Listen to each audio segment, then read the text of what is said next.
자, 그래서 106쪽을 보겠습니다. 그,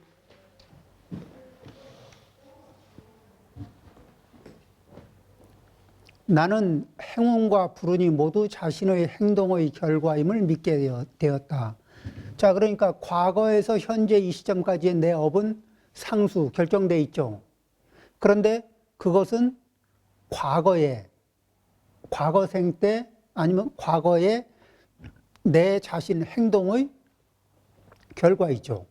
그리고 앞으로 나타날 그 모든 것은 앞으로 나타날 내 복과 행운과 불운, 이 모든 것들은 뭐예요? 지금 이후로 내가 선택하는 행동의 결과라는 거죠. 이렇게 이제 믿게 되었다는 거예요. 그렇게 되면은 자기 삶에 대해서 어떻게 되나요? 나는 뭐 해봐야 소용없고, 원래 뭐 인생은 결정돼 있고, 이럴 쪽일까요? 아니면은 만들고 싶은 방향으로 노력을 할까요? 만들고 싶은 방향으로 노력하는 그런 삶을 요범 선생이 선택하고, 그렇게 살아왔고, 또 자식들에게도 그 모습을 보여주었고, 그 모습을 증명했고, 그리고 지금 글로 자식들에게 전달하고 있는 거예요. 이것은 진실로 성인과 유독한 사람들의 말씀이다. 만약 어떤 사람이 행운과 불행이 하늘에 의하여 결정된다고 말한다면, 네 앞만 해봐라, 하늘이. 네 앞만 해봐라, 네 운명이. 허락하나. 네 운명이, 하늘이 허락 안 하고, 운명이 허락 안 해. 너는 그냥 무슨 짓을 해도 그렇게밖에 못 살아. 이렇게 숙명론적이고 결정론적인 얘기를 한다면은 나는 그 사람을 보통 사람으로 생각할 거다. 범부라고 생각할 거다. 범부는 그 지혜가, 이 인생을 관통하는 지혜가 없죠. 그냥 뇌피셜로 하는 얘기이고, 이 짧은 경험치로 얘기하는 거예요. 우리가 부처님은 과거, 현재, 미래에게 3세를 이렇게 전개해 놓고 말씀을 하시는데, 그런데 보통은 이 부처님의 가르침이 있기 이전에 우리는 보통 뭔 생각해요? 그냥 내가 금생에 살다가 금생에 죽으면은 끝나는 거 아닌가? 아니면은 이게 금생에 내가 좀 잘 살거나 못 사는데 이게 왜 그렇지? 운이 좋아서 그렇구나. 운이 나빠서 그렇구나. 근데 왜 운이 좋고 나쁘지? 그건 모르겠다. 내 스타트 라인에 운이 좋기도 하고 나쁠 수도 있어요. 그 다음에 어느 순간에 갑자기 이해가 안 되는 방식으로 일어나기도 하고, 또 이렇게 이해가 안 되는 방식으로 주저앉기도 하거든. 그럴 때 이게 뭔가? 이 부처님은 이제 안수정등이라 그래서 안수라는 얘기를, 비유를, 하신 게, 그냥 이 강둑에 서 있는 나무는, 강둑은 물은 잔잔히 흐르고, 날씨는 좋고, 아무 걱정 없는데, 긴 강의 상류에서 홍수가 나면, 그냥 날씨 좋고 멀쩡한 날, 홍수, 거대한 물이 쓸고 지나가면서, 이 강가에 서 있던 나무도 뿌리채 뽑히는 거예요. 어느 순간에. 훅 하고 뽑히는 거예요. 전혀 예상 못한 거예요. 날씨라도 굳었으면 예측이라도 하지. 비라도 많이 내리고 있었으면 예측이라도 하지. 아무 예측도 안 되는 상황에서 훅 하니. 그게 뭐하고 똑같아요? 물가나 이렇게 바닷가에서 투망 던지는 사람한테 붙들려 올려온 물고기나. 예측이 전혀 안 된 상황에서 그냥 턱하니 붙들려 올라온 거잖아요. 그리고 그 다음에 뭐가 기다려요? 잘 끓고 있는, 그쵸? 이게 이렇게, 그렇게 되는 거예요. 그런 것들이 참으로 많습니다.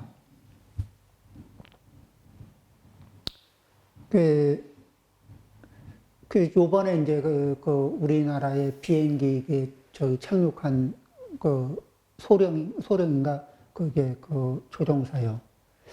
그분 생각을 해보면은 짧은 순간에 그 비행기를 버리고 뛰어내리겠다고, 비행기를 버리고 뛰어내려라 하니까 알겠습니다. 비행기를 버리고 이게 탈출하겠습니다까지 했다가 이렇게 육안으로 밑에를 내려다 봤는데 그 민가가 보이니까 못 뛰겠다고. 민가가 보이니까 민가의 민간인을 피해를 줄 수 없다고, 위험하지만 이 비행기를 끌고 착륙을 시도해 보겠다고. 그 자기 목숨이 걸린 순간인데 자기가 살고 자기와 무관한, 그렇지만 무고한 사람들을 죽일 것이냐, 자기가 위험을 무릅쓰고 그 무고한 사람들에 대한 피해를 줄일 거냐, 이런 거에서 그 선택을 한 건데 굉장히 위험한 선택을 했는데 참 굉장히 다행이기도 하고, 또 그분은 아마 진급하겠죠? 네, 그분 앞으로 이렇게 그런 그 선한 마음이 그분의 앞날에 좋은 영향을 끼치기를 바랍니다. 그래서 이제 요범 선생은 이 세상을 살아가면서 자기 업력에 상수도 있고 변수도 있다. 그런데 이 과거에는 상수의 영향을 강하게 받았다면 지금은 변수의 영향을 강하게 받아들이는 거죠. 그리고 여전히 상수의 영향이 강하다고 말하는 사람들이라면 그이들은 자기가 가지고 있는 업력을 돌파할 힘이 없는 사람들이잖아요. 그 사람들을 범부라고 하겠다. 그러면은, 이 자기가 가지고 있는 업력의 흐름을 벗어나서 그걸 돌파해서 새로운 업력의 길을 만들어가는 거. 이걸 뭐라 그래요? 대장부. 남녀를 불문하고 자기 업력의 궤도를 돌파해서 새롭게 성현들이 일러주신 방향으로 업력을 새로 디자인하고 설계하고 만들어가는 것. 새로 길을 내고 길을 닦아나가는 것. 이런 일을 하는 이들은 이게 대장부다. 이렇게 얘기할 수 있는 거죠. 자, 그 다음에요. 천계 내 아들아. 나는 내 일생이 어떻게 될지 궁금하구나. 그렇죠. 왜 어떻게 될지 모르겠다. 이런 얘기예요. 궁금하지는 않고 어떻게 될지 모르겠다. 왜냐면은 요범 선생은 공 선생이 일생을 예측해서 계산을 해줬으니까 대략 짐작했지 않습니까? 그런데 천계의 아들은 이렇게 공 선생 같은 명리학의 대가에게 이렇게 견적을 내질 않았어요. 왜 그랬을까?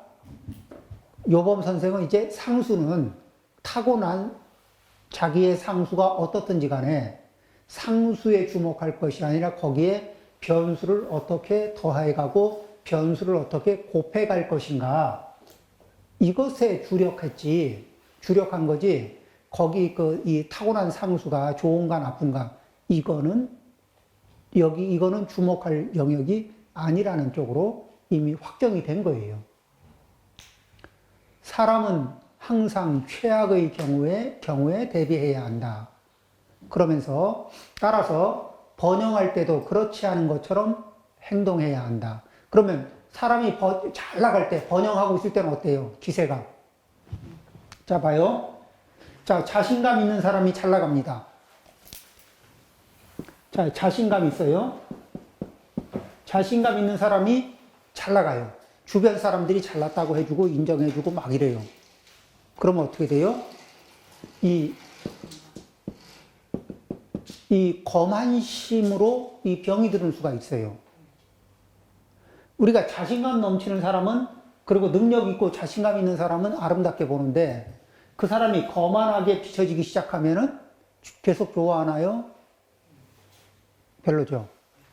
그 거만한 사람은 이제 한 대 때릴 준비가 되죠. 그리고 거만한 사람은 자기도 모르게 많은 사람들에게 상처를 줍니까? 안 줍니까? 주죠.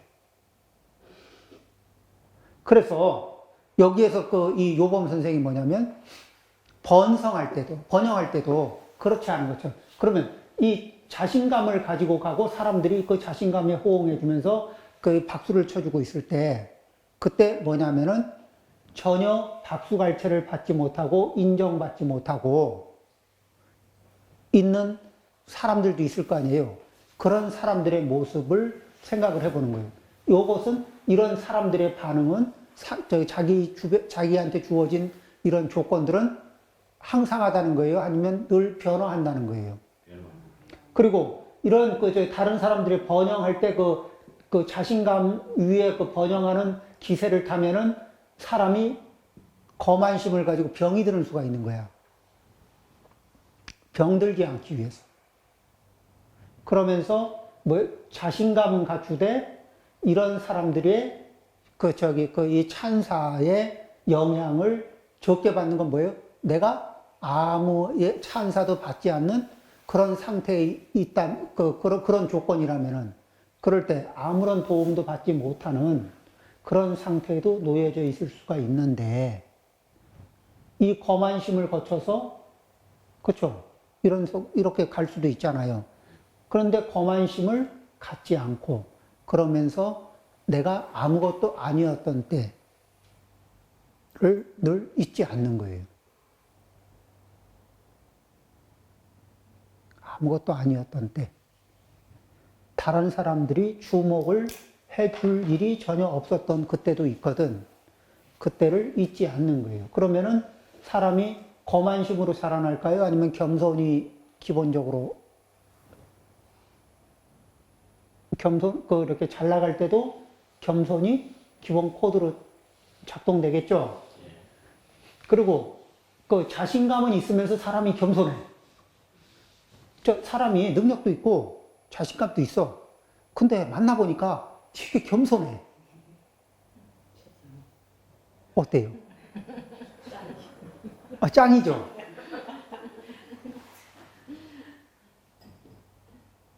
그리고 참 당신 지금 잘 나가고 이게 당신은 참 이게 잘났다 그러니까 도와주신 덕분이죠, 뭐.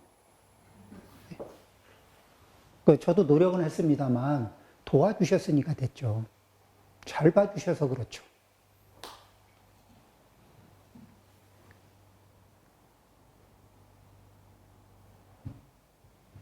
그리고 그 말이 빈말이 아니고 그런 말을 진심으로 하고 진심으로 그래서 은혜에 보답하는 행동들을 하고 이러면 사는 거.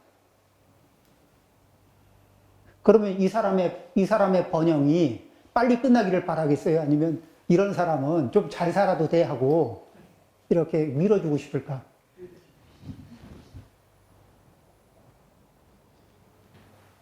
우리가 이 자신감에서 일이 잘 풀릴 때 그때 우리는 참지 못하고 오만함으로 넘어가거든. 이 중생들은. 그리고 오만함은 추락의 시작이에요.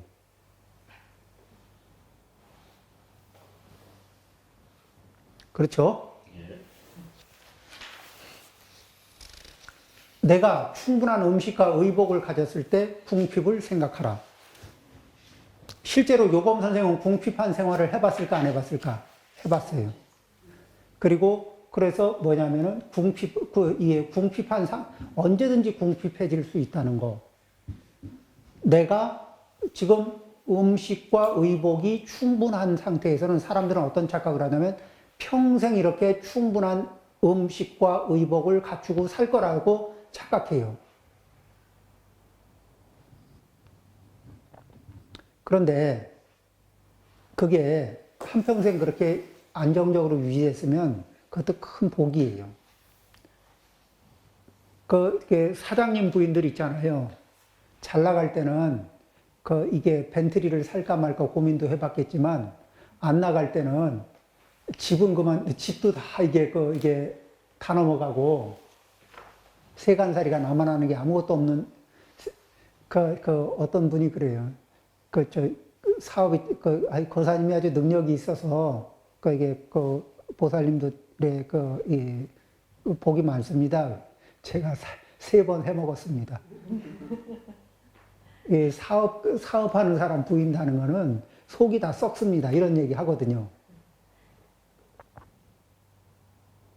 살림 3번, 털어먹고 나면 살림에 애착도 없답니다.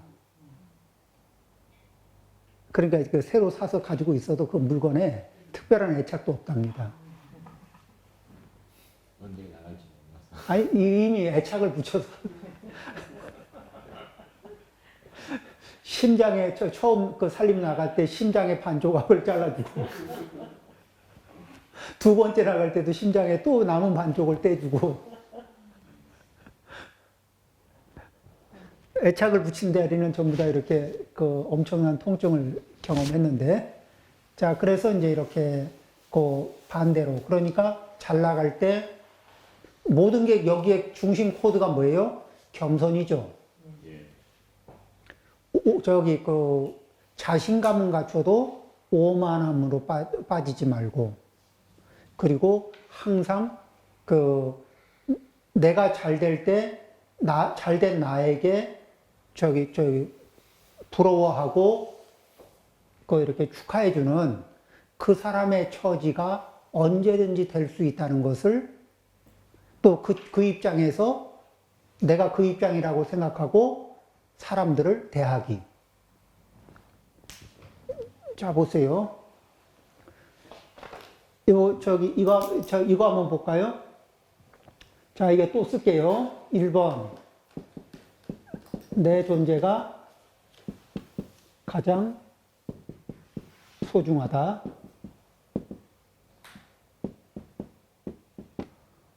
두 번째, 내가 옳다 기준이다. 3번,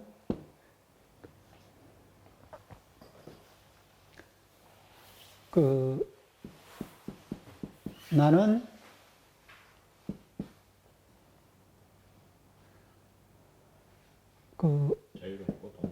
자유롭고 독립적인 존재이고,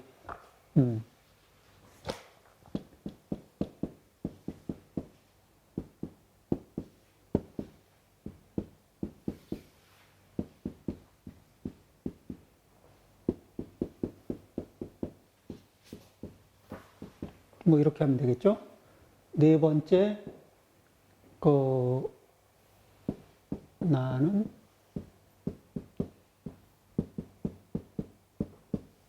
다른 사람을 통제하고 싶다.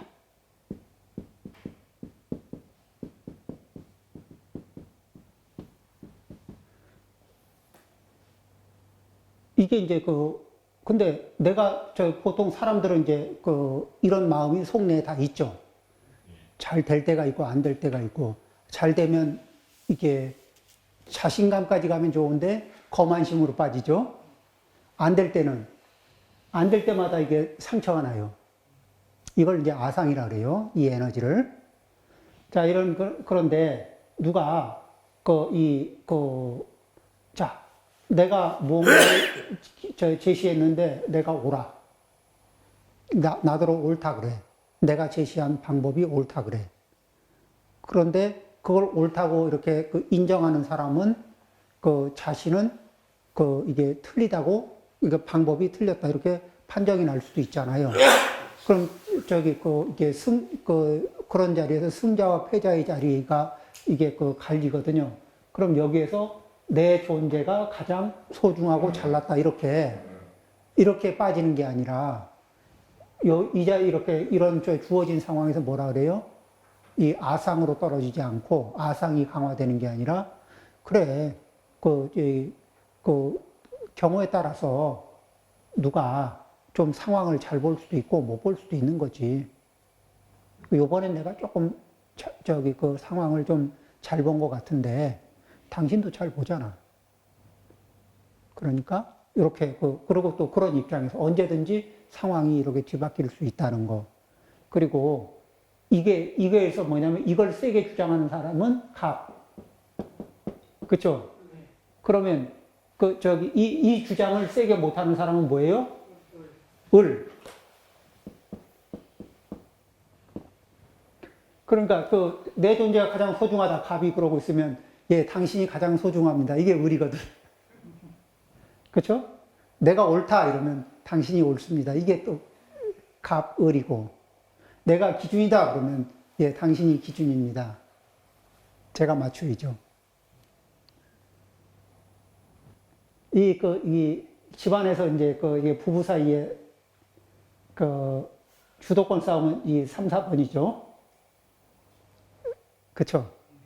나는 독립적이고 자유롭고 싶고, 자유롭고 독립적인 상태이고, 간섭을 안 받고 싶고, 그렇지만 당신은 꼭 받아야 된다.